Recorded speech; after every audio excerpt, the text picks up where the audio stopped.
నమస్కారం, శ్రీ ఫైబర్ న్యూస్కి స్వాగతం. ముందుగా ముఖ్యాంశాలు చూద్దాం. ఆదాయార్జన శాఖలపై సీఎం వైఎస్ జగన్ సమీక్ష. పన్ను చెల్లింపుల్లో ఇతర రాష్ట్రాల విధానాలను అధ్యయనం చేయాలని అధికారులకు ఆదేశం. ఘనంగా ప్రారంభమైన గుణదల మేరీమాత ఉత్సవాలు. 3 రోజుల పాటు జరిగే ఉత్సవాలకు తరలిరానున్న భక్తులు. సిపి కాంతిరాణా టాటాను కలిసిన all India cycle tourist ASHA Malaviya. మహిళల భద్రతకు ఏపీ పోలీస్ చేస్తున్న సేవలను ఆశాకి వివరించిన సిపి. లోకేష్ పాదయాత్రతో వైసీపీ నేతల్లో భయం పట్టుకుందన్న టీడీపీ పొలిట్ బ్యూరో సభ్యులు వర్లరామయ్య. ఇక అప్డేట్ చూస్తే, పన్ను చెల్లింపుల్లో ఏపీ కన్నా మెరుగైన పనితీరు కనబరుస్తున్న రాష్ట్రాల్లో విధానాలను అధికారులు అధ్యయనం చేయాలని సీఎం జగన్ అధికారులకు సూచించారు. మంచి విధానాలను రాష్ట్రంలో అమలు చేయాలని ఆదేశించారు. కోవిడ్ పరిస్థితులను దాటుకొని ఆదాయాలు గాడిలో పడుతున్నాయని, లక్ష్యాలకు దగ్గరగా ఆదాయాలు ఉన్నాయని అధికారులు ముఖ్యమంత్రి జగన్కు ఉన్నతాధికారులు తెలిపారు. ఆదాయాన్నిచ్చే శాఖలపై సీఎం జగన్ తాడేపల్లి క్యాంపు కార్యాలయంలో ముఖ్యమంత్రి సమీక్ష నిర్వహించారు. సీఎం ఇచ్చిన ఆదేశం మేరకు పన్ను వసూలు యంత్రాంగంలో కీలక మార్పులు తీసుకొచ్చామని అధికారులు తెలిపారు. పన్ను చెల్లింపుదారులకు సౌలభ్యమైన విధానాల ద్వారా ఆదాయాలు మెరుగుపడుతున్నాయని, విధానాలను సరళీకరించుకోవడం వలన మంచి ఫలితాలు వస్తున్నాయని వెల్లడించారు. డేటా అనలిటిక్స్ వలన వసూళ్లు మెరుగుపడుతున్నాయని, సిబ్బందికి శిక్షణ, వారి సమర్థతను మెరుగుపరుచుకుంటున్నామని చెప్పారు. ట్యాక్స్ అసెస్మెంట్ను ఆటోమేటిక్ పద్ధతుల్లో అందించే వ్యవస్థను నిర్మించుకున్నామని, దీనివలన పన్ను చెల్లింపుదారులకు మరింత సులభంగా సేవలు అందిస్తున్నామన్నారు. డివిజన్ స్థాయిలో కేంద్రీకృత రిజిస్ట్రేషన్ యూనిట్లు ఏర్పాటు చేశామని తెలిపారు. ఈ సందర్భంగా సీఎం అధికారులకు పలు సూచనలు చేశారు. ఈ సమీక్షా సమావేశంలో ఉప ముఖ్యమంత్రి కె నారాయణస్వామి, రెవెన్యూ శాఖ మంత్రి Dharmana Prasada Rao, CS doctor KS Jawahar Reddy ఉన్నతాధికారులు పాల్గొన్నారు.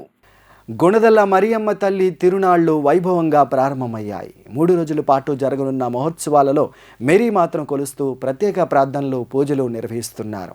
సమిష్టి దివ్యబలి పూజలో బిషప్, రెవరెండ్ ఫాదర్లు పాల్గొన్నారు. గుణదలలోని మేరీమాత పుణ్యక్షేత్రంలో 3 రోజుల తిరునాళ్లు ప్రారంభమయ్యాయి.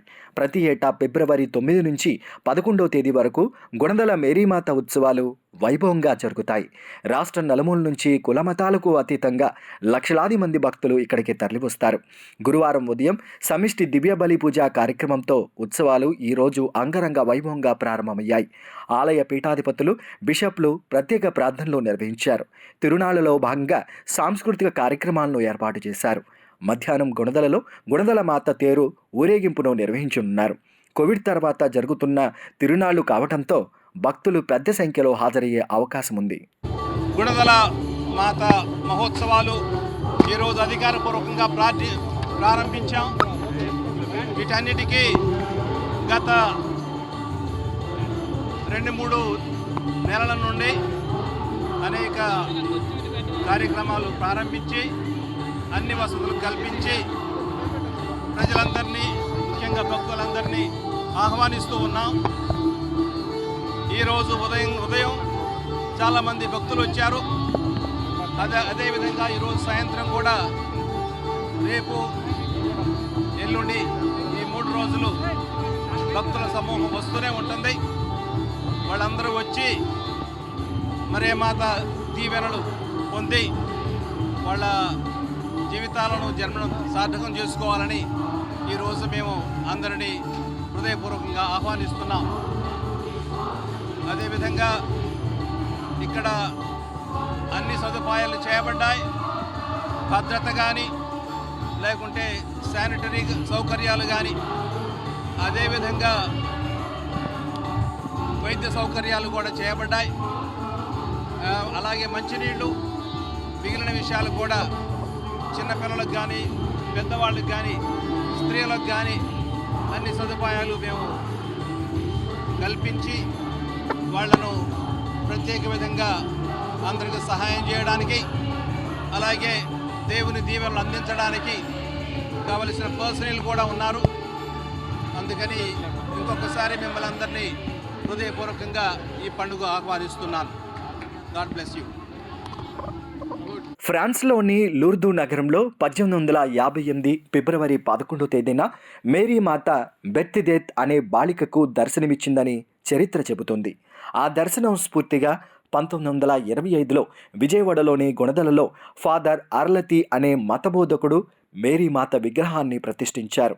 కొండల నడుమ పచ్చని ప్రకృతి ఆలవాలంగా ఉన్న ఆ ప్రాంతం 1971 నాటికి మేరీమాత ఆలయంగా రూపొందింది. ప్రతి సంవత్సరం ఆ ప్రాంతంలో జనవరి 31వ తేదీ వరకు 9 రోజులు జపాలతో మేరీమాతను నవదిన ప్రార్థనల పేరుతో పూజించడం ఎప్పటినుంచో సాంప్రదాయంగా వస్తోంది. ఫిబ్రవరి 9 నుంచి 11వ తేదీ వరకు 3 రోజుల పాటు జరిగే ఉత్సవాలకు ప్రపంచవ్యాప్తంగా లక్షలాది మంది భక్తులు వస్తుంటారు. ఒక తల్లి గర్భం నుంచే జన్మ పాపం లేకుండా జన్మించిన మేరీమాతను అమలోద్భవిగా ఆరాధిస్తుంటారు. గుణదల మరియమ్మ ఉత్సవాల సందర్భంగా భక్తులు కొవ్వొత్తులను వెలిగించేందుకు, ప్రార్థనలు చేసేందుకు ప్రత్యేక ఏర్పాట్లు చేశారు. గుణదల కొండపైకి వెళ్లే మార్గాన్ని విద్యుత్ దీపాలతో అలంకరించారు. నగరంలో ఎలాంటి ట్రాఫిక్ సమస్యలు తలెత్తకుండా ట్రాఫిక్ మళ్లింపు ఆంక్షలు విధించారు. ఎటువంటి అవాంఛనీయ సంఘటనలు జరగకుండా పోలీసులు భారీ బందోబస్తు ఏర్పాట్లు చేశారు. తెలుగు రాష్ట్రాలకు ఒక సంతోషకరమైనటువంటి రోజు. భారతదేశంలో రెండవ అతి పెద్ద పుణ్యక్షేత్రంగా కొనియాడబడుతున్నటువంటి గుణదల మేరీమాత ఉత్సవాలను ప్రారంభించుకోవడం జరిగింది. ఈ ప్రారంభం అనేటువంటిది లోకానికి వెలుగు, నన్ను అనుసరించేవాడు చీకటిలో ఉండడు అని చెప్పినటువంటి క్రీస్తు యొక్క వెలుగును సూచించడానికి జ్యోతి ప్రజ్వలనతో ప్రారంభించుకోవడం జరిగింది. మరి మేరీమాత ఒక మధ్యవర్తిని, ఒక వారధి లాంటిది భగవంతునికి మనిషికి. ఆమె ప్రార్థన, తల్లిలా లాలించేటువంటి ఆమె దీవెన చాలా అవసరం. మరి ముఖ్యంగా క్రైస్తవులు ఆమెను తన ప్రార్థన ద్వారా మానసిక శారీరక రోగంతో బాధపడేటువంటి వారికి ఆరోగ్యాన్ని ప్రసాదిస్తుందని, ఆమె ఆరోగ్య మాతగా కూడా మేము ప్రార్థన చేయడం జరుగుతుంది. అలాగే మనిషిలో ఉన్నటువంటి విద్వేషాలు, భేదాలు పోగొట్టి ఒకలాంటి శాంతిని, సమైక్యతను కూడా తన ప్రార్థన ద్వారా భగవంతుడి నుంచి అందిస్తూ ఉంది. ఇవి కేవలం క్రైస్తవులకే కాదు, మానవులందరికీ కావలసినటువంటి దీవెనలు. కాబట్టి మీ ద్వారా సకల మానవాళి, ముఖ్యంగా మన తెలుగు రాష్ట్రాల్లో ఉన్నటువంటి ప్రేక్షకులు, వీక్షించేటువంటి ప్రేక్షకులు ఆ తల్లి యొక్క ప్రార్థనా బలం చేత కుటుంబాలలో శాంతి, అలాగే సమాజంలో శాంతి, ఆరోగ్యపరంగా ఉండాలని కోరుతూ ఆ తల్లి దీవెనలు మీకు అందిస్తూ ఉన్నాను. God bless. దేశవ్యాప్తంగా పరిశీలిస్తే ఆంధ్రప్రదేశ్లో మహిళలకు రక్షణ ఎక్కువగా ఉంటుందని ఆల్ ఇండియా సైకిల్ టూరిస్ట్ కుమారి ఆలా మాస్వియా అన్నారు. ఏపీలో మహిళలకు ఎక్కువ భద్రత కల్పించే విధంగా పోలీస్ శాఖ, రాష్ట్ర ప్రభుత్వం అనేక చర్యలు చేపట్టారన్నారు. మధ్యప్రదేశ్ నుంచి సైకిల్ యాత్ర ప్రారంభించిన ఆశా మాలవీయ ఏపీకి చేరుకున్నారు. ఆమెకు విజయవాడ పోలీస్ కమిషనర్ కాంతిరాణా టాటా సాదరంగా స్వాగతం పలికారు. విజయవాడలో మహిళా భద్రతకు చేస్తున్న కార్యక్రమాలపై వివరించారు. అనంతరం ఆశా మాలవీయ మీడియాతో మాట్లాడుతూ మహిళలకు అర్ధరాత్రి కానీ ఎప్పుడైనా ప్రమాదం జరిగితే దిశ యాప్ ఎంతో ఉపయోగపడుతుందని చెప్పారు. విజయవాడ పోలీస్ కమిషనర్ కాంతిరాణా టాటా దిశ యాప్ను నా సెల్ ఫోన్లో డౌన్లోడ్ చేశారని చెప్పారు. అయితే ఈ యాప్ ఎలా పనిచేస్తుందో లేదో అని నేను పరిశీలించిన 10 నిమిషాల్లో ఏపీ పోలీసులు తమ వద్దకు వచ్చారని చెప్పారు. దిశ యాప్ ద్వారా ఏపీలో మహిళలకు పూర్తి స్థాయిలో భద్రత ఏర్పడిందని किताब इच्छारो। उन्होंने भी मेरी इस भारत यात्रा को पूरा करने के लिए मेरी मदद की। उस साथ ही मैं आंध्र प्रदेश के बारे में अगर एक बात कहूँ तो यहाँ पर दिशा ऐप, जो कि माननीय सीएम साहब ने इसको लॉन्च किया था, और इस दिशा ऐप के माध्यम से पुलिस यहाँ पर जो दिशा ऐप के माध्यम से इतनी अलर्ट है कि दिशा ऐप जब लॉन्च करने के बाद इस पर मैंने डाउनलोड भी किया इस ऐप को। साथ ही दिशा ऐप के माध्यम से कहीं भी कोई भी घटना, दुर्घटना जो भी होती, चाहे महिलाओं के साथ होती है, चाहे बच्चों के साथ होती है, किसी के साथ होती है, तो तुरंत दिशा ऐप पे कांटेक्ट करने के बाद पुलिस तुरंत ही वहाँ पहुँचता है। तो ये आंध्र प्रदेश को गौरवान्वित करने वाला विषय, यहाँ के हमारे पूरे देश को गौरवान्वित करने वाला विषय है। साथ ही मैं धन्यवाद करती हूँ यहाँ के डीजी साहब का, श्री राजेंद्र नाथ रेड्डी साहब का, कि वो आंध्र प्रदेश पुलिस के डीजी साहब है, जो आंध्र प्रदेश पुलिस का संचालन करते हैं। साथ ही वो एक ऐसा विषय है पुलिस का विषय कि पुलिस हर जगह आंध्र प्रदेश में तात्पर्य है और सभी सुरक्षा का प्रॉपर ध्यान रखती हैं। और मैं धन्यवाद करती हूँ यहाँ पर मैं श्री कांतिराणा टाटा साहब का, कि उनसे जब मैं मिली तो जब मैंने इस विषय में चर्चा की वुमेन सेफ्टी और वुमेन एम्पावरमेंट को लेके, तो जो सेफ्टी के बारे में मुझे उनसे जो जानकारी मिली, मैं उनकी बहुत बड़ी आभारी हूँ। और ऐसे ऑफिसर्स की हमारे देश को ज़रूरत है कि आज महिलाओं को लेके, महिलाओं की सुरक्षा को लेके या महिलाओं के बारे में या कोई भी किसी भी प्रकार से कहीं भी किसी को भी कोई भी ज़रूरत हो पुलिस की तो तुरंत पुलिस पहुंचती। और मुझे आंध्र प्रदेश में आके एक चीज़ और देखने को मिला है कि आंध्र प्रदेश की जो पुलिस है वो अदर स्टेट से ज़्यादा अलर्ट है। और यहाँ पर आंध्र प्रदेश में सुरक्षा के विषय की तो बात ही मैं मतलब क्या करूँ, इतनी सुरक्षित प्रदेश मुझे लगा कि अभी तक मैं 7 राज्यों की यात्रा कंप्लीट कर चुकी हूँ, ये 8वां राज्य था मेरा। तो आंध्र प्रदेश में आके मैं बहुत खुश हूँ और यहाँ के धन्यवाद करती हूँ अदर ऑफिसर्स का भी कि वो हर तरह से हर समय सुरक्षा को लेके, सुरक्षा के विषय को लेके तत्पर रहते हैं। और मेरी ये संपूर्ण भारत यात्रा 250 दिन की है। यहाँ मैंने 1 नवंबर को भोपाल से शुरू किया और 15 अगस्त को दिल्ली में जाके समापन होगा। अभी तक मेरी ये 8 राज्यों की यात्रा आज कंप्लीट हो जाएगी। आज मैं तेलंगाना जा रही हूँ। దేశవ్యాప్తంగా సైకిల్ యాత్ర నిర్వహిస్తున్న ఆశా మాలవీయ విజయవాడ కమిషనరేట్కు రావటం చాలా సంతోషంగా ఉందని పోలీస్ కమిషనర్ కాంతిరత్న టాటా అన్నారు. మహిళల భద్రతకు సంబంధించి ఏపీ పోలీసులు చేస్తున్న సేవల గురించి వివరించామన్నారు. దేశవ్యాప్తంగా ఎక్కడా లేని విధంగా ఏపీలో మహిళలకు పూర్తి స్థాయిలో భద్రత కల్పించడం పట్ల ఆశా మాలవీయ సంతోషం వ్యక్తం చేశారని కమిషనర్ అన్నారు. మధ్యప్రదేశ్ చెందిన ఆశా మాలవీయ అనే ఒక యంగ్ సైక్లిస్ట్ మన భారతదేశంలో ఉమెన్ సేఫ్టీ, సెక్యూరిటీ, అదేవిధంగా ఉమెన్ ఎంపవర్మెంట్ని చాటి చెప్పే ఉద్దేశంతో మొత్తం ఒక 25,000 కిలోమీటర్స్ సైకిల్ ర్యాలీ సింగిల్గా, ఇండివిజువల్గా ఆమె స్టార్ట్ చేయడం జరిగింది. దాని భాగంగా నిన్న 100th డే కంప్లీట్ అయ్యి మన ఏపీకి కూడా రావడం జరిగింది. ఈరోజు ఏపీ నుంచి తెలంగాణ కూడా వెళ్తున్నారు. దీనిలో భాగంగా మన ఏపీలో మన రాష్ట్ర ముఖ్యమంత్రి గారు, అదేవిధంగా మన రాష్ట్ర డీజీపీ గారు, ఇతర అన్ని జిల్లాల్లో ఎస్పీస్ అందరూ కూడా ఏవైతే ఉమెన్ సేఫ్టీ, సెక్యూరిటీ గురించి తీసుకున్న రకరకాల చర్యల్లో భాగంగా ఈ దిశ యాప్ కానివ్వండి, దిశ మొబైల్స్ కానివ్వండి, లేకపోతే విమెన్ మీద జరిగిన కేసెస్లో కన్విక్షన్స్ వచ్చేటట్టు మేము తీసుకుంటున్న చర్యలు కానివ్వండి, ఇవన్నీ కూడా ఆమెకు ఎక్స్ప్లెయిన్ చేయడం, మా కంట్రోల్ రూమ్స్, ఆ సీసీటీవీ కెమెరా నెట్వర్క్, ఏ రకంగా నిందితులను పట్టుకుంటామో, నిందితులకు శిక్ష పడేటట్టు ఏ రకంగా ఫాలోఅప్ చేస్తామో అన్ని విషయాలు కూడా మేము ఆమెకు చూపించడం జరిగింది. లోకేష్ పాదయాత్ర జరిగితే వైఎస్ఆర్సీపీ ప్రభుత్వం పాతాళంలోకి పోతుందని ముఖ్యమంత్రి భయపడుతున్నారని టీడీపీ నేత వర్ల రామయ్య విమర్శించారు. అందుకే అడుగడుగున ఆటంకాలు కలిగిస్తున్నారని ఆయన అన్నారు. టీడీపీ కేంద్ర కార్యాలయంలో ఏర్పాటు చేసిన విలేకరుల సమావేశంలో టీడీపీ పోలిట్ బ్యూరో సభ్యులు వర్ల రామయ్య మాట్లాడుతూ లోకేష్ పాదయాత్రకు అడుగడుగున ఆటంకాలు కలిగిస్తూ ముఖ్యమంత్రికి అత్యంత సన్నిహితుడైన డీఐజీ కొల్లు రఘురామరెడ్డి విధ్వంసం సృష్టిస్తున్నారని ఆరోపించారు. లోకేష్ పాదయాత్ర జరిగితే ఆ పాదం వైఎస్ఆర్సీపీ ప్రభుత్వాన్ని పాతాళంలోకి తొక్కేస్తుందని సీఎం జగన్ భయపడుతున్నారన్నారు. అందుకే సజ్జల రామకృష్ణారెడ్డి డీఐజీ కొల్లి రఘురామరెడ్డిని యోగళం యాత్రపైకి ప్రయోగించారని విమర్శించారు.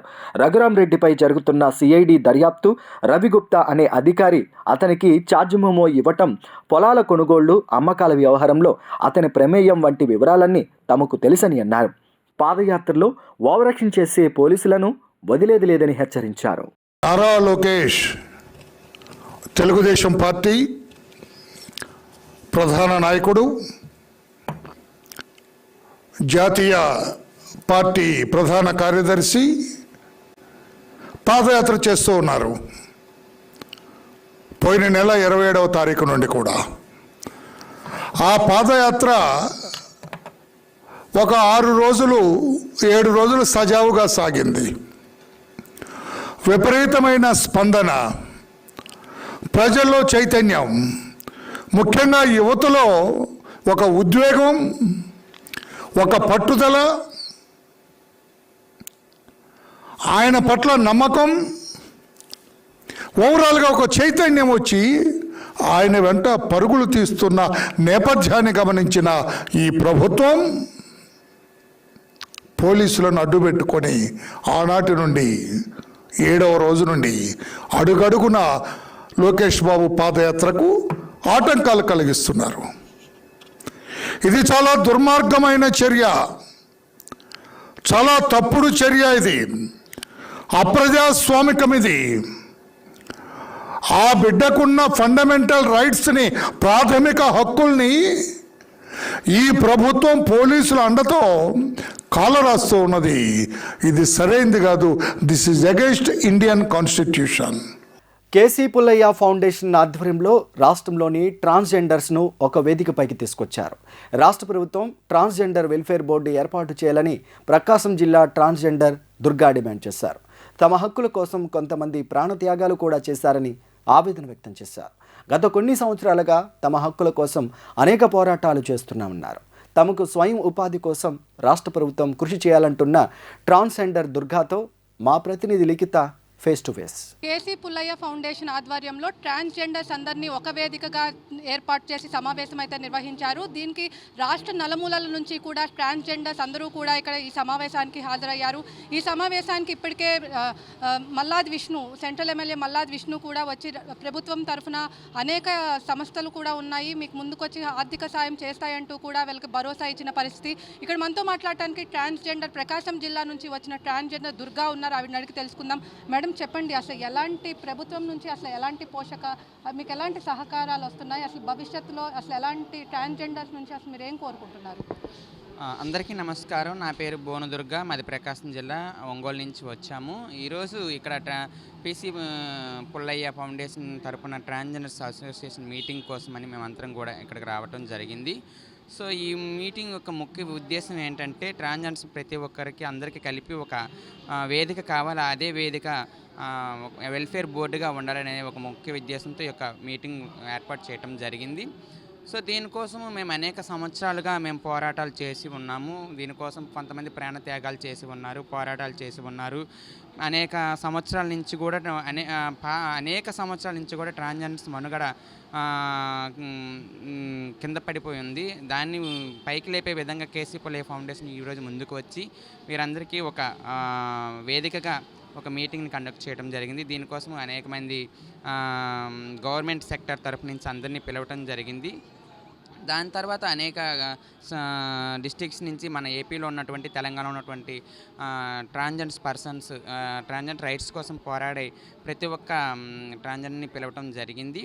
వీరందరూ కూడా కూర్చొని మేమంతా చర్చించుకునేది ఏంటంటే బోర్డు కోసం, వెల్ఫేర్ బోర్డు కోసం దాని గురించి ముందడుగు వేయాల్సిన విషయం గురించి మేము మాట్లాడుకోవటం, చర్చించుకోవటం జరుగుతూ ఉంది. ప్రతి ఒక్కరు ఇంతవరకు ఏదైతే 2018లో వచ్చిన జీవో నెంబర్ 20నే కంటిన్యూ అవుతుంది. 3,000 రూపాయల పెన్షన్ మాత్రమే తీసుకుంటున్నాం. ఇంతవరకు ఏ ఒక్క ట్రాన్స్జెండర్కి నివాస గృహం కానివ్వండి, ఆ తర్వాత కరోనా సమయంలో కూడా ఎవరికి కూడా ఒక సహాయార్థం ఎవరూ రాలేదు. అనేక స్వచ్ఛంద సంస్థలు వచ్చి బియ్యము, పప్పులు ఇచ్చి మమ్మల్ని సహకరించారు తప్పించి, కానీ గవర్నమెంట్ తరఫు నుంచి మాకు ఎటువంటి సహకారం అయితే అందలేదు.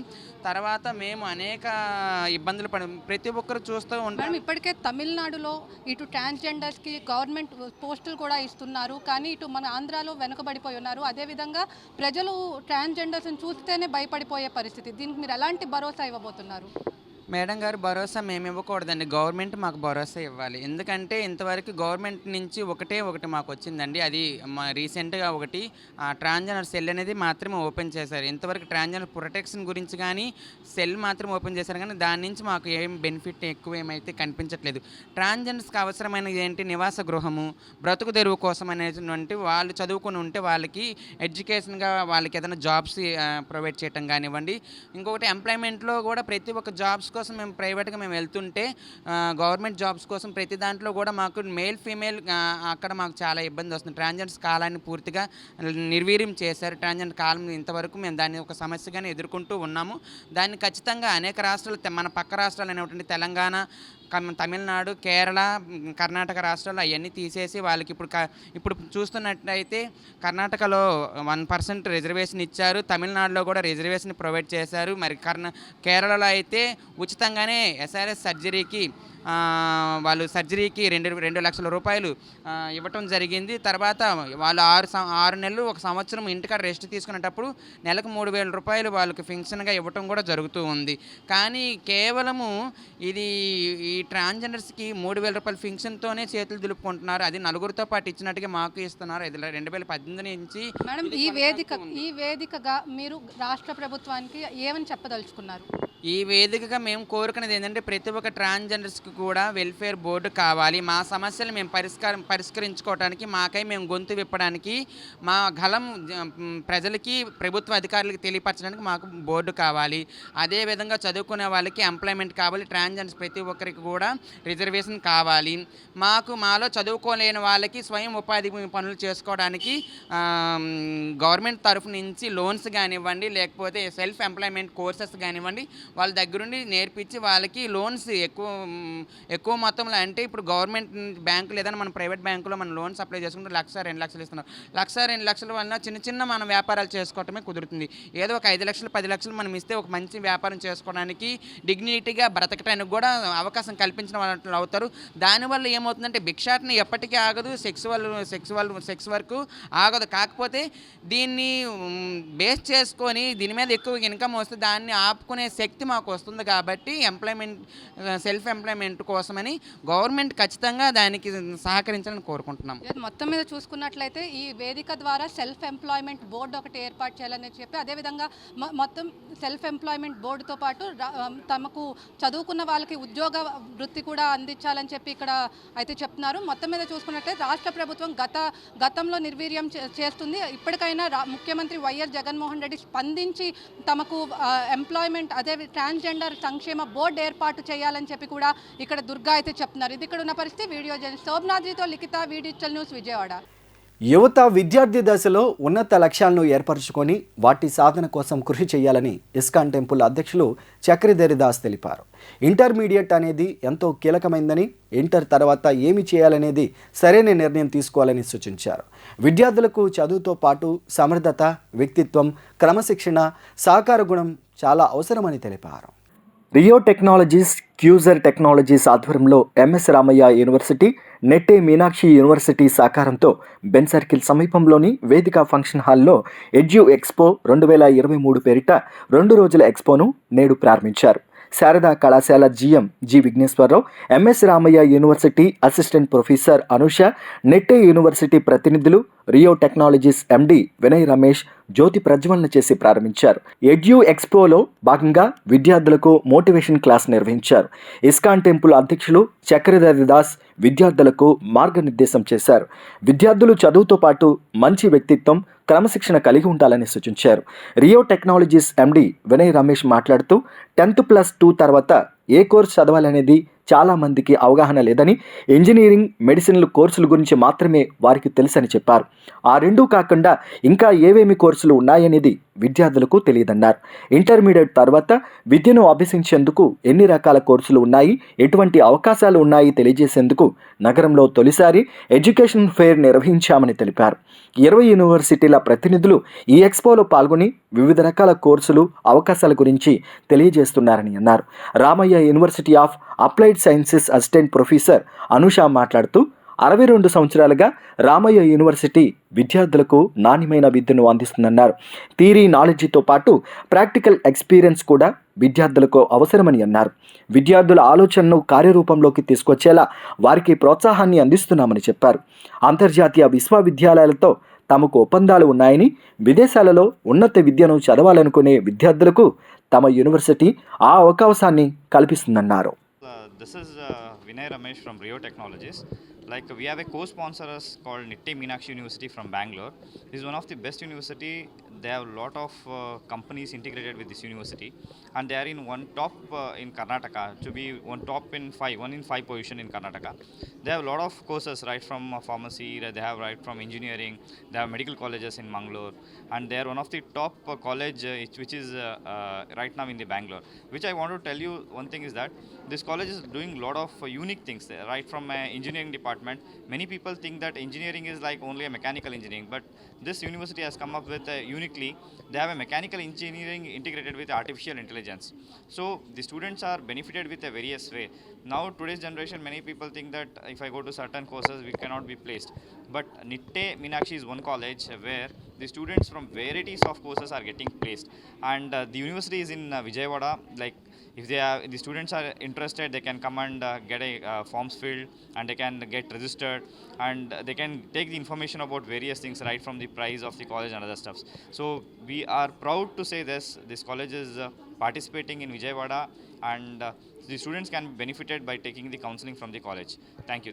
ఆల్మోస్ట్ 62 ఇయర్స్ నుంచి క్వాలిటీ ఆఫ్ ఎడ్యుకేషన్ అనేది మెయిన్గా కాన్సన్ట్రేట్ చేస్తున్నాం. If you see that applied sciences means so whatever మేము థియరిటికల్ నాలెడ్జ్, ఇప్పుడు మ్యాక్సిమం యూనివర్సిటీ థియరిటికల్ నాలెడ్జ్ అనేది చూసుకుంటున్నాం, బట్ ప్రాక్టికల్ ఎక్స్పీరియన్స్ కూడా ఒక స్టూడెంట్ అనేది అవసరం. సో అది ఎలా ప్రొవైడ్ చేస్తామన్నది సో మెయిన్ ఎగ్జాంపుల్ అది. As we just know in that meeting as Swamiji said, so everyone we should have the goal and we should do that. The same way ikkada ma university em provide chestamante, if you have the idea, then come and tell us, we will give that opportunity to for the funding. That is the main highlight of that university. And one more, yes, we have the different engineering technologies, art and design and management and catering technology, faculty of pharmacy, dental, medical, all allied sciences. So we have that apart all that, and we have the 300 plus placements also. Along with that we have that. And most of the students ఏంటంటే once if you are చదివిన తర్వాత either the two goals అనేది చూస్తారు. First one is the thing placement and second thing is higher education. Okay, placements anyway most of that we will provide that. We have 300 plus companies. Coming to the higher education, we have collaboration with the international universities. So ఒకవేళ మీకు ఒక idea ఉండి we have to go and means we will provide that opportunity. You can give that applications so that we have already MOU with that particular international universities. So that university you can go that. So that is a main highlight of this is one of the university. And one more thing ఏంటంటే now ఇప్పుడున్న present టెక్నాలజీలో every time the technology change అవుతున్నప్పుడు కూడా మన ఆ technology గురించి చదువుకోవాలనుకుంటాం. So we will give that opportunity to that student. Okay, if you want to choose that course, okay you come ready and choose that course. We will give the credits for that. You complete that course. Based on that we will also give that has a particular credits for that. So these are highlights of this particular university. So if you still any doubts and all, our management keep on contact with you and all. We have the forms and all. Yuvagalam యాత్రలో ప్రజలు లేక లోకేష్ వాహనంలోనే విశ్రాంతి తీసుకుంటున్నాడని పశ్చిమ MLA Vellampalli Srinivasarao ఎద్దేవా చేశారు. లోకేష్ ఉత్తర ప్రగల్భాలు పలుకుతున్నాడని మండిపడ్డారు. ప్రజల్లో పర్యటించేందుకు వారాహి తీసుకున్నానని చెప్పిన పవన్ ఆ వాహనాన్ని సినిమా వాళ్లకు అద్దెకి ఇవ్వటమేంటని ప్రశ్నించారు. ప్రజలకు సమస్యలు లేవు, తిరగనక్కర్లేదన్న ఉద్దేశంతోనే ఆ వాహనం అద్దెకిస్తున్నాడంటూ వెల్లంపల్లి వ్యాఖ్యానించారు. 35వ డివిజన్లోని పెజ్జనిపేట 191వ సచివాలయం పరిధిలో 187వ రోజు గురువారం నాడు గడప గడపకు మన ప్రభుత్వం కార్యక్రమం జరిగింది. ఈ కార్యక్రమంలో పశ్చిమ ఎమ్మెల్యే వెల్లంపల్లి శ్రీనివాసరావు పాల్గొని ఆయా ప్రాంతాల్లో పర్యటించి గడప గడపకు వెళ్లి ప్రజలకు ఈ 3 ఏళ్ల కాలంలో ప్రభుత్వ పరంగా జరిగిన సంక్షేమ పథకాల వివరాలను తెలియజేస్తూ సమస్యలను అడిగి తెలుసుకున్నారు. 41 లక్షల రూపాయల నిధులతో నూతన పైప్ లైన్లకు శంకుస్థాపన చేశారు. ఈ సందర్భంగా వెల్లంపల్లి మాట్లాడుతూ గడప గడపకు కార్యక్రమం ద్వారా ప్రతి ఇంటికి వెళ్ళాము, వారి సమస్యలు అడిగి తెలుసుకున్నామన్నారు. పెజ్జనిపేటలో డ్రైనేజీ సమస్య ఉందని త్వరితగతిన అభివృద్ధి చేస్తామని హామీ ఇచ్చారు. ప్రభుత్వ స్థలాల్లో నివాసం ఉండేవారికి పట్టా ఇచ్చేందుకు కృషి చేస్తామని హామీ ఇచ్చారు. పచ్చపత్రికలకు కడుపులో మంట ఎక్కువగా ఉందని, పత్రికలు తనపై చేసిన ప్రయత్నాలు అన్నీ విఫలమయ్యాయన్నారు. లోకేష్ తెలుగుదేశం పార్టీని భూస్థాపితం చేస్తున్నాడని ఎద్దేవా చేశారు. లోకేష్ వెనుక జనం లేరన్నారు. లోకేష్ పిచ్చి పిచ్చిగా మాట్లాడొద్దని హెచ్చరించారు. వారాహి వాహనం సినిమాల వాళ్లకు అద్దెకిస్తున్న వ్యక్తి పవన్ కళ్యాణ్ అని విమర్శించారు. ఈ డివిజన్ పరిధిలో, ఈ సచివాలయం పరిధిలో అందరికీ కూడా చక్కగా పెన్షన్స్ వస్తున్నాయి, అమ్మఒడి వస్తుంది, అన్ని రకాల పథకాలు కూడా చక్కగా అమలవుతున్నాయి. ఇది పూర్ణానందపేట కానీ ఇవన్నీ కూడా ఓల్డ్ డ్రైనేజీ ఉండడం వల్ల, అండర్ గ్రౌండ్ డ్రైనేజ్ ఉండడం వల్ల కొంతవరకు ఎప్పటికప్పుడు ఫుల్ అయ్యి వాటర్ పైకి వస్తున్న పరిస్థితి చెప్పడం జరిగింది. వాటిని రెక్టిఫై చేయడానికి కూడా ఏ విధంగా చేయాలని చెప్పిన అధికారులందరినీ కూడా దాని మీద పరిశీలించి దాన్ని పూర్తిగా కంట్రోల్ చేసే విధంగా మేము పనిచేస్తామని చెప్పి మేము అందరికీ కూడా తెలియపరచుకుంటున్నాం. అదేవిధంగా చాలా వరకు రోడ్స్ వేసాము. అదేవిధంగా ఈ డివిజన్ పరిధిలో ఉన్న ఏదైతే చెక్కపెట్లు ఉన్నాయో వాళ్ళందరికీ కూడా అక్కడే నివాసం ఉండే విధంగా చర్యలు తీసుకోవడానికి అడుగులు వేయడం కానివ్వండి. అదేవిధంగా మిగతా ప్రభుత్వ స్థలాల్లో ఎప్పుడైతే ఆల్రెడీ ఎంక్రోచ్ అయి ఉన్నారో అవన్నీ కూడా క్రమబద్ధీకరణ చేయడానికి ఆల్రెడీ ఇప్పటికే ప్రపోజల్ తయారైన కొద్ది రోజులు వాళ్ళందరికీ కూడా చట్టబద్ధతగా మన క్రమబద్ధీకరణ చేసి వాళ్ళకి పట్టాలు ఇస్తామని కూడా తెలియజేయడం జరుగుతుంది. అదేవిధంగా ఏదైతే కెనాల్ ఉందో ఆ కెనాల్ బ్యూటిఫికేషన్లో కూడా ₹1 కోటి పైన శాంక్షన్ చేసి అక్కడ వాకింగ్ ట్రాక్, చక్కటి లైటింగు, ఆహ్లాదకరంగా ఉండే విధంగా ఆ పార్కులు కూడా తయారు చేయాలని చెప్పని ఆల్రెడీ నిధులు కూడా విడుదల చేశాము. అదేవిధంగా ఇక ఈ సచివాలయం పరిధిలో కావచ్చు, డివిజన్ పరిధిలో కావచ్చు, అభివృద్ధికి ప్రతి ఒక్కదానికి కూడా ముందుంటామని చెప్పని ఈరోజు వరకు కూడా గడప గడపకి మన ప్రభుత్వ కార్యక్రమానికి సహకరించిన ముఖ్యంగా మా నగర మేయర్ గారు రాయన్ భాగ్యలక్ష్మి గారికి, కార్పొరేటర్స్ అందరికీ, ముఖ్య నాయకులకి, పార్టీ నాయకులకి, స్థానికంగా ఉండే ప్రజానికానికి, సచివాలయం సెక్రటరీస్కి, వాలంటీర్లకి, మున్సిపల్ కార్పొరేషను అధికారులకి, రెవెన్యూ కావచ్చు, సివిల్ సప్లై కావచ్చు, ఎలక్ట్రికల్ డిపార్ట్మెంట్ కావచ్చు, ముఖ్యంగా మీడియా సోదరులందరూ కూడా ప్రతిరోజు గడప గడపకి మన ప్రభుత్వ కార్యక్రమం మీరు అందరూ కూడా వచ్చి ప్రజల యొక్క సమస్యల్ని మా దృష్టికి తీసుకొచ్చే విధంగా అవి పరిష్కరించే విధంగా మీరు కూడా మాకు సహకరించారు. అందరికీ కూడా, ఎందుకంటే కొంతమంది ఆంధ్రజ్యోతి, ఈనాడు, TV5 లేనిపోయి రాశారు తప్ప వాళ్ళు ప్రజల నుంచి మాత్రం చక్కటి స్పందన వచ్చింది. ప్రజలు చక్కగా మమ్మల్ని రిసీవ్ చేసుకున్నారు. ప్రజలు చాలా సంతోషంగా ఉన్నారు. ఈరోజు ఎక్కడైతే సమస్యలు ఉన్నా సమస్యలు తప్పకుండా పరిష్కరించే విధంగానే మేము ముందుకెళ్తున్నా కానీ ఈనాడికి, ఆంధ్రజ్యోతికి, TV5కి కడుపులో మంట అన్నమాట. వాళ్ళకి లేనిపోయినవి కూడా వార్తలు రాయడం, ఏదో నిలదీశారు, నుంచోబెట్టారు, పడుకోబెట్టారు అని చెప్పిన ఇష్టం వచ్చిన వార్తలు రాశారు తప్ప వాళ్ళు ఎంత ప్రయత్నించినా కానీ గడప గడపకి మన ప్రభుత్వ కార్యక్రమం మాకంటే ముందెళ్ళి రెచ్చగొట్టినా కానీ, మాకంటే ముందు తెలుగుదేశం వెళ్ళాలి, జనసేన వెళ్ళాలి, కానీ ఈనాడు, ఆంధ్రజ్యోతి ముందెళ్ళి మాకంటే ప్రతి ఇంటికి వెళ్ళి మీరు ఎమ్మెల్యే నిలదీయండి అని చెప్పినా కానీ వాళ్ళ పాచికలు ఇక్కడ పారలేదు. ఏమి కూడా ప్రజలు మాతో పాటే ఉన్నారని చెప్పడానికి ఈ యొక్క గడప గడప కార్యక్రమం పూర్తి చేయడమే మా యొక్క విజయంగా చెప్పుకుంటున్నాము. తప్పకుండా గడప గడపకి మన ప్రభుత్వంలో వచ్చిన సమస్యలన్నీ కూడా త్వరితగతిన పూర్తి చేసి అందరికీ కూడా అన్ని విధాలు కూడా మంచి చేస్తామని చెప్పని జగనన్న ఏ ఉద్దేశంతో అయితే ఈ కార్యక్రమం పెట్టాడో ఆ ఉద్దేశం పూర్తిగా కూడా విజయవంతం అయ్యేది. ఎందుకంటే 175 నియోజకవర్గాల్లో అధికార పార్టీ ఎమ్మెల్యేలు కానీ బయటికి రావాలంటే భయపడే పరిస్థితి.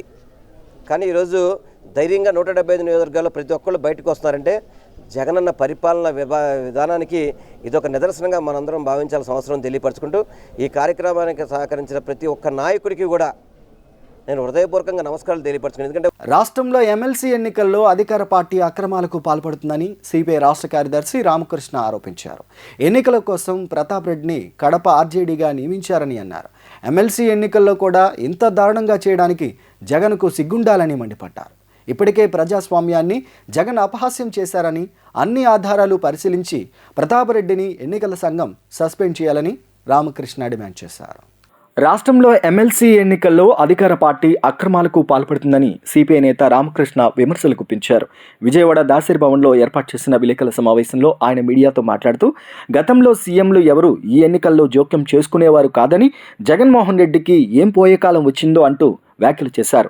అన్నీ తనకే కావాలంటూ ప్రభుత్వ యంత్రాంగాన్ని దుర్వినియోగం చేస్తున్నారని మండిపడ్డారు. ఎన్నికల కోసం ప్రతాప్ రెడ్డిని కడప ఆర్జేడీగా నియమించారన్నారు. ఇక్కడ పనిచేయాల్సిన వ్యక్తిని అక్కడ ఎలా నియమించారని ప్రశ్నించారు. ప్రతాప్ రెడ్డి ఎన్నికల సమావేశాలు పెట్టడం ఏమిటని ఆగ్రహం వ్యక్తం చేశారు. ప్రధానమంత్రి నరేంద్ర మోడీ, ఏపీ సీఎం జగన్పై రామకృష్ణ తీవ్ర ఆగ్రహం వ్యక్తం చేశారు. అదానికి సంబంధించిన అంశంపై మోడీ నోరు విప్పరన్నారు. అక్రమాలు ప్రశ్నిస్తే దేశంపై దాడిగా అభివర్ణిస్తారా అని ప్రశ్నించారు. దేశానికి అన్యాయం చేసే వారికి మోడీ కొమ్ము కాస్తున్నారని ఆరోపించారు. 3 ఏళ్లలో 10 లక్షల కోట్లు ఎలా చేరాయో చెప్పాలని డిమాండ్ చేశారు. నమస్కారాలు.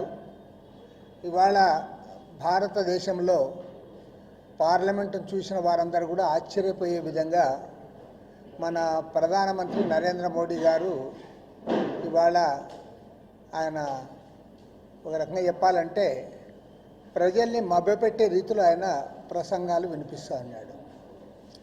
పార్లమెంట్లో ఏదైనా జరిగితే దానికి సూటిగా సమాధానం చెప్తారు. బహిరంగ సభల మాదిరి కాదు అని ఎవరైనా అనుకుంటాం. కానీ చాలా దురదృష్టకరం. ఇవాళ భారతదేశంలో ఉన్న ప్రతిపక్ష పార్టీలన్నీ కూడా ఇవాళ అదానికి సంబంధించిన అంశాన్ని లేవనెత్తితే దాని గురించి ఆయన ఒక్క మాట మాట్లాడలే. వాళ్ళ లక్షల కోట్ల రూపాయల స్కామ్ జరిగితే ఆ స్కామ్ గురించి మాట్లాడాడు. యూపీఏలో జరిగిన స్కాముల గురించి మాత్రమే చెప్తాడు. యూపీఏలో స్కాములు జరిగాయి, దానిపైన అప్పుడున్న ప్రైమ్ మినిస్టరు గవర్నమెంట్ స్పందించింది. వాళ్ళపైన కేసులు పెట్టారు, వాళ్ళని జైళ్ళకు పంపారు, తిహార్ జైలుకు పోయారు, ఎంపీలు పోయారు, ఈవెన్ మంత్రులు కొంతమంది జైలు మెట్లెక్కారు. కానీ నీ హయాంలో నీ మిత్రుడుగా ఉండే అదాని ఇవాళ లక్షల కోట్ల రూపాయల సంపదనంతా కూడా కూడబెట్టాడు, షెల్ కంపెనీలు పెట్టాడని తర్వాత దానిపై నివేదిక ఇస్తే దాన్ని ప్రపంచమంతా కూడా విస్తుపోతూ ఉంటే, అంతేకాకుండా లక్షల కోట్ల రూపాయలు ఇవాళ ఎవరైతే అందులో షేర్ హోల్డర్సు వాళ్ళు షేర్లు పెట్టారో వాళ్ళందరూ కూడా నష్టపోయారు. దాని గురించి ఒక్క మాట కూడా సమాధానం చెప్పాడు. దానికంటే ప్రమాదకరమైనది ఏమంటే ఆయనే దేశమైనట్లుగా నా పైన దాడి చేయండి కానీ దేశం పైన దాడి చేయొద్దండి అంటే దేశం పైన ఎవరు దాడి చేస్తూ ఉన్నారు? దేశానికి అన్యాయం చేస్తున్న వాళ్ళను మీరు కొమ్ము కాస్తూ ఉన్నారు. వాళ్ళకు కాపలా కాస్తూ ఉన్నారు, వాళ్ళ ఆస్తులు పెంచుతూ ఉన్నారు. 3 ఏళ్ల కాలంలో 10 లక్షల కోట్ల రూపాయల సంపద ఒక వ్యక్తి దగ్గర ఏ రకంగా చేరిందో దానికి సమాధానం చెప్పకుండా ఇవాళ నువ్వు దాటవేస్తూ ఉన్నావు. నువ్వు జాయింట్ పార్లమెంటరీ కమిటీ వేయడానికి ఎందుకు అంగీకరించడం లేదు? జాయింట్ పార్లమెంటరీ కమిటీ వేయకుండా దానిపైన ఎంక్వైరీ సమగ్రమైన విచారణ జరపకుండా ఎందుకు నువ్వు అడ్డుకుంటా ఉన్నావో దానికి మీరు సమాధానం చెప్పాలి. అదేవిధంగా ఇవాళ మొత్తం భారతదేశవ్యాప్తంగా అదాని అంశం చర్చిస్తూ ఉంటే జగన్మోహన్ రెడ్డి ఇక్కడ ఒక మూర్ఖుడు ఉన్నాడు ముఖ్యమంత్రి, అసలు ఏమీ పట్టించుకోడు. నువ్వు మళ్ళీ అతనికే ల్యాండ్స్ అన్నీ అప్పచెప్తావు. మొత్తం ఆంధ్ర రాష్ట్రంలో అనంతపురం నుండి విశాఖపట్నం వరకు ప్రతి దగ్గర కూడా అదానికే ఇస్తూ ఉన్నావు. ఇక్కడున్న పోర్ట్లన్నీ కూడా వాళ్ళకి అప్పచెప్పావు. తర్వాత సోలార్ ప్రాజెక్టులన్నీ ఆయనకి ఇస్తూ ఉన్నావు. డాటా సెంటర్ అని చెప్పి ఆయన ఇంకా ఏర్పాటు కూడా చేయకుండా మళ్ళీ దానికి ల్యాండ్స్ ఇచ్చావు. మళ్ళీ నిన్న కూడా విశాఖపట్నంలో అనంతపురంలో ఒక విలువైన భూములన్నీ కూడా ఆయనకి అతి తక్కువ ధరలకు అప్పచెప్తా ఉన్నావు. కనీసం ఒక కొద్దిగా స్పృహ ఉన్నవాడు ఎవడైనా కొద్దిగా ఆగుతాడు. అరే దేశమంతా కూడా పార్లమెంట్లో కూడా చర్చ జరుగుతూ ఉంది ఈ అదానీ కంపెనీల పైన. ఆ చర్చ అయిపోయిన తర్వాత అవుట్కమ్ వచ్చిన తర్వాత మళ్ళీ మాట్లాడదాంలే అని దాన్ని వాయిదా పెడతాడు. కానీ ఏమాత్రం కూడా కేర్ చేయడంలే. కాబట్టి ఏమంటే నరేంద్ర మోడీ మెప్పు పొందడానికి నరేంద్ర మోడీ మిత్రుడైనటువంటి అదానికి ఊడిగం చేయడానికి జగన్మోహన్ రెడ్డి గారు ఇక్కడ పరిపాలన చేశారు. ఈ ఏడాది చివరి నాటికి రీసర్వే ప్రక్రియ పూర్తి కావాలని మంత్రుల కమిటీ ఆదేశాలు జారీ చేసింది. సచివాలయంలో శాశ్వత భూ హక్కు భూరక్షపై సమావేశమైన మంత్రుల కమిటీ దేశంలో సమగ్ర సర్వే ప్రక్రియ జరుగుతున్న రాష్ట్రాల్లో ఏపీ ముందంజలో ఉందని, ఈ ఏడాది చివరి నాటికి సర్వే ప్రక్రియ పూర్తి కావాలని అధికారులను ఆదేశించింది. సచివాలయంలో శాశ్వత భూ హక్కు భూరక్షపై సమావేశమయ్యారు. సమావేశంలో భాగంగా ఈ ఏడాది చివరి నాటికి రీసర్వే ప్రక్రియ పూర్తి కావాలని మంత్రుల కమిటీ ఆదేశాలు జారీ చేసింది. అలాగే మంత్రుల కమిటీ దేశంలో సమగ్ర సర్వే ప్రక్రియ జరుగుతున్న రాష్ట్రాల్లో ఏపీ ముందంజలో ఉందని, ఈ ఏడాది చివరి నాటికి సర్వే ప్రక్రియ పూర్తి కావాలని అధికారులను ఆదేశించింది. జగనన్న భూ హక్కు భూరక్ష కార్యక్రమంలో భాగంగా 2023 డిసెంబర్ నాటికి రాష్ట్రంలోని మొత్తం 17,461 గ్రామాల్లో సమగ్ర సర్వే పూర్తి చేయాలనే లక్ష్యంతో అధికారులు పనిచేయాలని సూచనలు ఇచ్చింది. ఇప్పటి వరకు దాదాపు 2,000 గ్రామాల్లో సర్వే ప్రక్రియను పూర్తి చేసి శాశ్వత భూ హక్కు పత్రాలను కూడా ప్రభుత్వం జారీ చేసిందన్నారు. నారా లోకేష్ నోరు అదుపులో పెట్టుకోవాలని వైసీపీ అధికార ప్రతినిధి నాగార్జున యాదవ్ అన్నారు. సీఎం వైఎస్ జగన్ను ఇష్టం వచ్చినట్లు మాట్లాడితే సహించేది లేదని హెచ్చరించారు. మేం కూడా ఆ స్థాయికి దిగి చంద్రబాబును దుర్భాషలాడగలమని ఆయన చెప్పారు. వైసీపీ కేంద్ర కార్యాలయంలో ఏర్పాటు చేసిన విలేకరుల సమావేశంలో వైసీపీ అధికార ప్రతినిధి నాగార్జున యాదవ్ మాట్లాడుతూ లోకేష్ పాదయాత్ర కామెడీ సినిమాను తలపిస్తుందని ఎద్దేవా చేశారు. రాష్ట్రానికి గొప్ప కమెడియన్ దొరికాడన్నారు. కమెడియన్ పాత్రకు లోకేష్ పూర్తి న్యాయం చేస్తారని తెలిపారు. మాయాబజార్ సినిమాలో రేలంగి పాత్ర ఎలాంటిదో రాష్ట్ర రాజకీయాల్లో లోకేష్ పాత్ర అలాంటిదన్నారు. లోకేష్ యాత్ర అంతా బూతులే అన్నారు. లోకేష్ ఏ స్థాయిలో మాట్లాడితే అలానే మేము మాట్లాడతామని హెచ్చరించారు. లోకేష్ ది యువ గందరగోళం యాత్ర అని అభివర్ణించారు. ఆంధ్రప్రదేశ్ రాష్ట్రంలో కొత్తగా ఒక జోకర్ గారు తయారయ్యారు. ఆ జోకర్ గారి పేరే నారా లోకేష్. ఈ నారా లోకేష్ యువగలం పేరుతో మొదలైనటువంటి పాదయాత్ర 10 రోజులు పూర్తవగానే తెలుగుదేశం పార్టీకి పాదయాత్రగా మారిపోయింది. ఈ పాదయాత్రతో తెలుగుదేశం పార్టీకి సంబంధించినటువంటి పొలిట్ బ్యూరో మెంబర్లందరూ కలిసి సంతాప సభ ఒకటి పెట్టుకొని ఆ సంతాప సభ తీర్మానాల్ని కాసేపట్లో చంద్రబాబు నాయుడు గారు వచ్చి మీడియా ముందుకు విచార వదనంతో ఎక్స్ప్లెయిన్ చేయడం కూడా కాసేపట్లో జరుగుతుంది. యథావిధిగానే వైఎస్ జగన్మోహన్ రెడ్డి గారిని తిట్టడం, వైఎస్ఆర్ కాంగ్రెస్ పార్టీ మీద బడుగు బలహీన వర్గాల మీద అక్కస్సు వెలగక్కడం అనేది జరుగుతుంది. ఎందుకు చంద్రబాబు నాయుడు గారికి ఇంత అవస్థలు, ఇంత దీనాస్థితి వచ్చిందంటే పాపం నారా లోకేష్ పాదయాత్ర చేస్తున్నాడు కదని దేశంలో ఉన్నటువంటి ఎల్ఎన్టీల్ని, దేశంలో ఉన్న జేసీబీల్ని, ఎల్లో మీడియా గొట్టాలతో ఈ మనిషిని లేపుదాం అనుకున్నారు. మిషన్లు లెగుస్తున్నాయే కానీ ఈ మనిషి ఎగవట్ల. మనిషి ఏం మాట్లాడినా కూడా అది సోషల్ మీడియాలో ట్రెండ్ అవుతుంది. తను ఏ పదం మాట్లాడినా కూడా తెలుగులో ఉన్నటువంటి వ్యాకరణ దోషాలతో ఆంధ్రప్రదేశ్ రాష్ట్రంలో అందరికీ కడుపుప్పుగా నవ్వించేటువంటి కమెడియన్గా నారా లోకేష్ మిగిలిపోయాడు. ఇంతటితో ఈ వార్తలు సమాప్తం. నమస్కారం.